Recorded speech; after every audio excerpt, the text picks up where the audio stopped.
ഈശ്വര, ഭഗവാനെ രക്ഷിക്കണേ.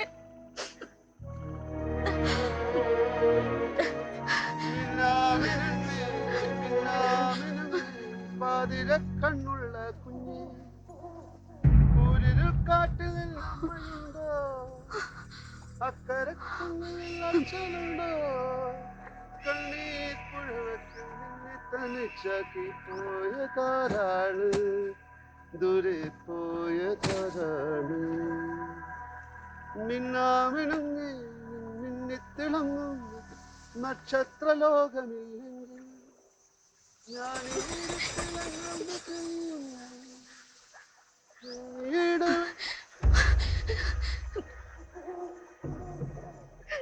അയ്യോ,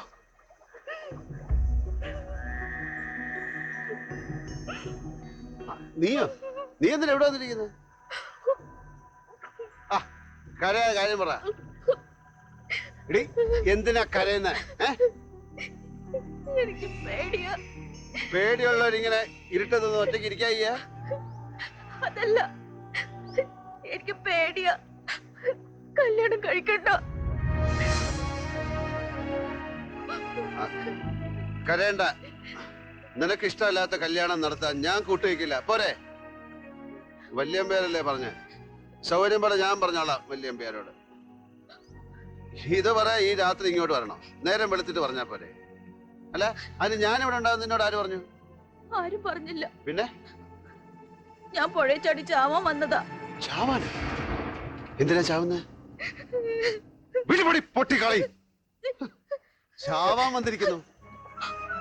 എന്താ? എനിക്ക് ഇരുട്ട് പേടിയാ. ഇരുട്ട് പേടി, വേലായുധനെ പേടി, ആത്മഹത്യ ചെയ്യാൻ മാത്രം പേടിയില്ല. നടക്ക, ഞാൻ കൊണ്ടാക്കാം. എന്നാ പിന്നെ നിനക്ക് വീടിനടുത്തുള്ള വല്ല മരത്തിലോ കൊമ്പിലോ കെട്ടിത്തൂങ്ങി ചത്താ പോരെ? ഈ പുഴയെ ചാടി ചാവുന്ന വിദ്യ ആര് പറഞ്ഞു തന്നു? ആരും പറഞ്ഞില്ല. ഇത് ഇങ്ങോട്ടെങ്ങനെ തനിയെ വന്നു? പൊട്ടിക്കാളികൾക്കും പേടിത്തൂറികൾക്കും പറഞ്ഞിട്ടുള്ള പണിയല്ല ആത്മഹത്യ. അതിന് ബുദ്ധിയും ധൈര്യമൊക്കെ വേണം. നിനക്കാണെ അത് രണ്ടുമില്ല. ഇപ്പൊ മനസ്സിലായോ? ചെല്ലേ.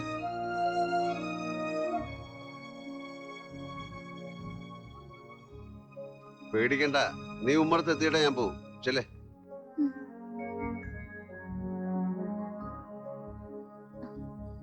പിന്നെ ഇതൊന്നും വേറെ ആരും അറിയണ്ട.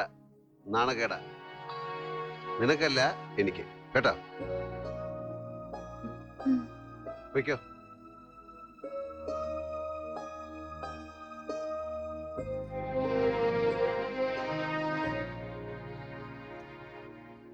നീ ഇപ്പോ അമ്മതിന്റെ തോണിപ്പുറയിലാ കിടപ്പെന്ന് കേട്ടു. അതെ.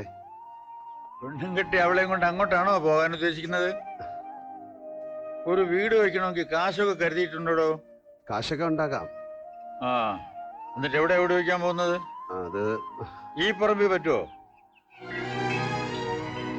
പറ്റുമെങ്കിലേ എത്രാന്ന് വെച്ചാൽ എടുത്ത് വളച്ചൊരു വേര് കെട്ടി പണി ഉണയ്ക്കോ. പുതുശ്ശേരി ഉമ്മറത്തിരുന്ന് നോക്കിയാൽ എനിക്ക് കാണാൻ പാകത്തിൽ വേണം നിന്റെ വീട്. എന്താടോ? വല്യമ്പ്യാരെ, ലീലയ്ക്ക് യോഗ്യനായ വേറൊരാളെ കണ്ടുപിടിച്ചാ പോലെ. വല്യമ്പ്യാർ വിചാരിച്ചാൽ നടക്കും.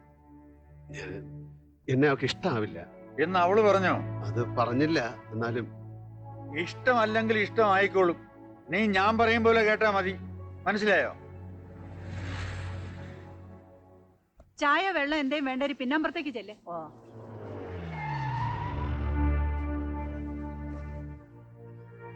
എന്താ ഇവിടെ പറമ്പിലൊരു കൂടിക്കാഴ്ച വേലായുധനുമായിട്ട്? വേലായുധത്തിന് വീട് വെക്കാൻ സ്ഥലം കൊടുക്കുക. വാഴത്തോപ്പിൽ എത്ര ജോലിക്കാരുണ്ട് ഗോപി? 17. ആ, നീ എനിക്ക് ഊണ് കഴിച്ചിട്ട് പോ.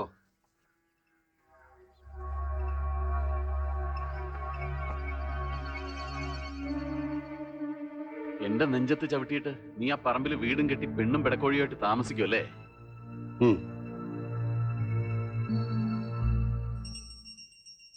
എടോ, നാട്ടുകാരെ പേടിപ്പിക്കുന്ന ഒരു കത്തി തന്റെ കയ്യിലുണ്ടെന്ന് കേട്ടിട്ടുണ്ട്. നെഞ്ചത്ത് കുത്തിയാൽ പുറം തുളച്ചു വരുന്ന ജാതി ഒരു കത്തി. എനിക്കതൊന്ന് കാണണം. ഉം.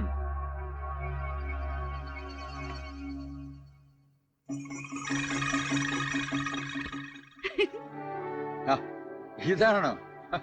എടോ, ഇത് അടയ്ക്ക ചുരുണ്ടാൻ പോലും ഇല്ലല്ലോ.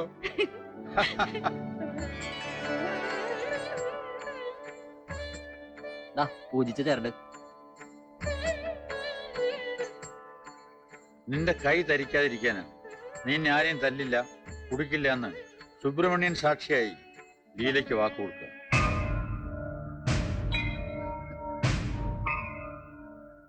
ഇങ്ങ് അടുത്ത് വാ മോളെ. ആരാരുടെ കൂടെ ജീവിക്കണമെന്ന് തീരുമാനിക്കുന്നത് നമ്മളല്ല, ദൈവമാണ്. ഇവന് നല്ല ബുദ്ധി കൊടുക്കാൻ പ്രാർത്ഥിക്കുക. ഇതവന്റെ കയ്യിൽ കെട്ടിക്കൊടുക്കുക. ആ കൈ നീട്ടിക്കൊടുക്കടോ. വേലായുധന് അച്ഛനും അമ്മയൊന്നുമില്ല. വേലായുധന്റെ വാക്ക് വേലായുധന്റെ ദൈവ. തെറ്റി നടക്കില്ല. കെട്ടിക്കോ.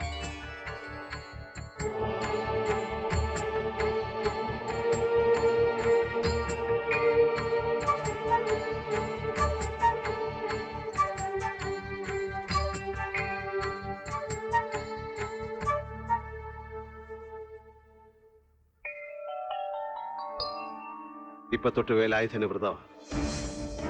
വല്യമ്പ്യാർക്ക് വേലായുധം കൊടുക്കുന്ന വാക്ക് കുടിക്കില്ല, ആരെയും തല്ലില്ല.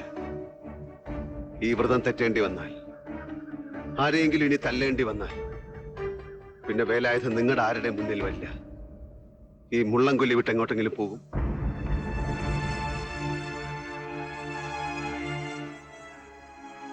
കുട്ടിക്കാലത്തൊരു മുട്ടായിക്ക് പോലും മോഹിച്ചിട്ടില്ല. കിട്ടില്ല. കിട്ടാതാവുമ്പോ സങ്കടാവും. ഊരും പേരും അറിയാത്ത അനാഥ ചെക്കന് മുട്ടായി കൊതി പോലൊരു മോഹം. അതായിരുന്നു ജാനകി. ജാനകിയെ കല്യാണം കഴിക്കുന്നതൊന്നും ഒരിക്കലും ഞാൻ ചിന്തിച്ചിട്ടില്ല. ഒരിക്കൽ അവൾ കൈ നീട്ടി തന്നപ്പോ ആ കയ്യിലൊരു മുത്തം കൊടുത്തു. അതിന് കിട്ടിയ ശിക്ഷ അന്ന് ആരൊക്കെയോ മുജ്ജന്മത്തിലെ പക തീർക്കും പോലെ തല്ലി. വല്യമ്പ്യാരുടെ മുന്നിൽ ചെല്ലാൻ പേടിച്ച് അമ്പലത്തിലെ ആൽത്തറയിൽ കിടന്ന് പനിച്ചു വിറച്ചു. അന്ന് എന്റെ നെറ്റിയിൽ ഉപ്പുതുണി നനച്ചിട്ട് എന്നെ മടിയിൽ കിടത്തി എന്റെ മുടിയിൽ തലോടി ഉറക്കിയ ആ കേളപ്പേട്ടൻ. കേളപ്പേട്ടന് ഞാൻ കാരണം ഇപ്പൊ ഉണ്ടായ സങ്കടം. ജീവൻ കൊടുത്തു അത് തീർക്കേണ്ടവനാ വേലായുധൻ. അതിന് ലീലയെ കിട്ടുന്നതാ പരിഹാരമെങ്കിൽ അങ്ങനെ. അത്രേ ഞാനിപ്പോ ചിന്തിക്കുന്നുള്ളൂ.